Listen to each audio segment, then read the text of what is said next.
Remember those little foam trays of fluoride we got at the dentist? I always thought they were kind of like a weird minty treat. Turns out fluoride's been a pretty hot topic lately, and not just in the dentist chair.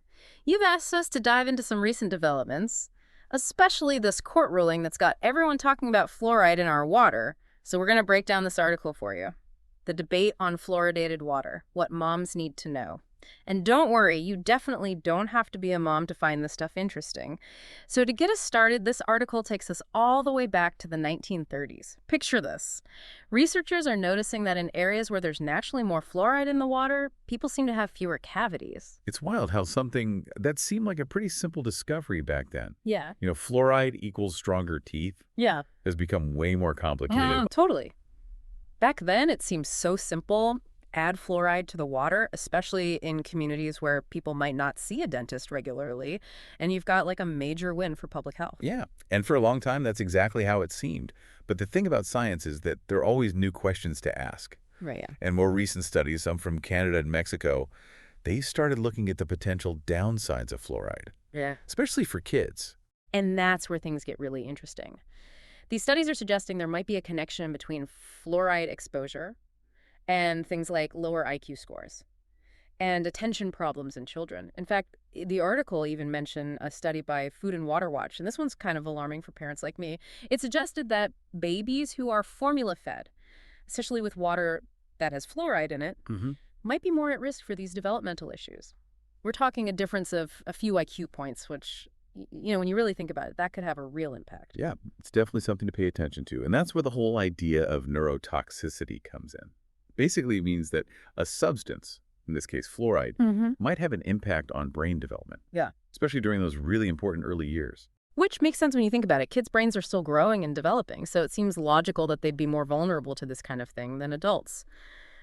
So we've been talking about the potential impact of fluoride on brain development. And that brings us to this court case from September 2024. That's kind of shaken things up.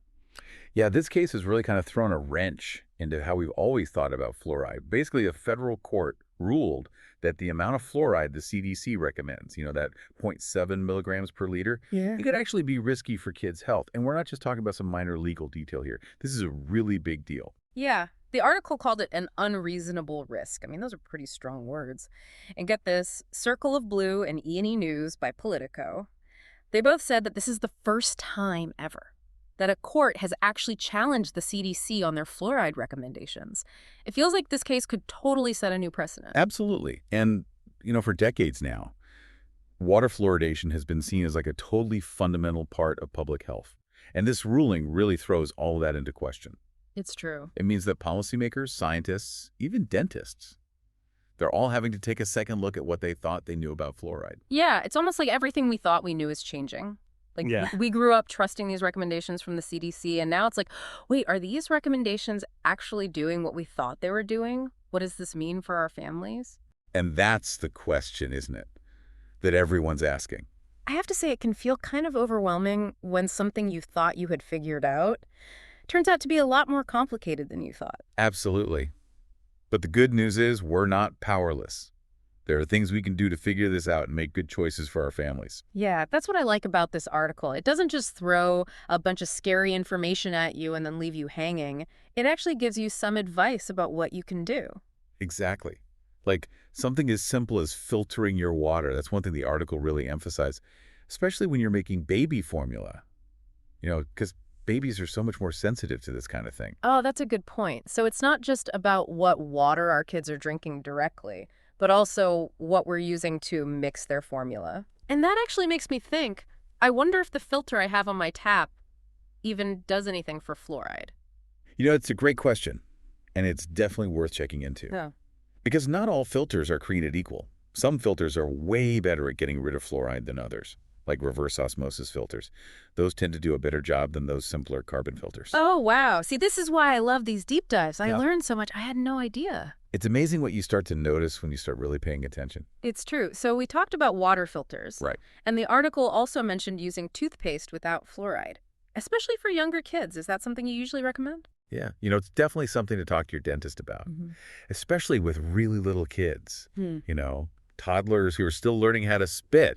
Because if they swallow too much fluoride toothpaste, that could potentially cause problems, like dental fluorosis, which is where you get those white spots on their teeth. Oh, yeah. I remember having those white spots when I was a kid. I never even thought about that being from fluoride. It's funny how those things come back around. It really is. So it seems like having those open conversations with your dentist is key. And your pediatrician, too, probably. Exactly. Yeah. And not just once.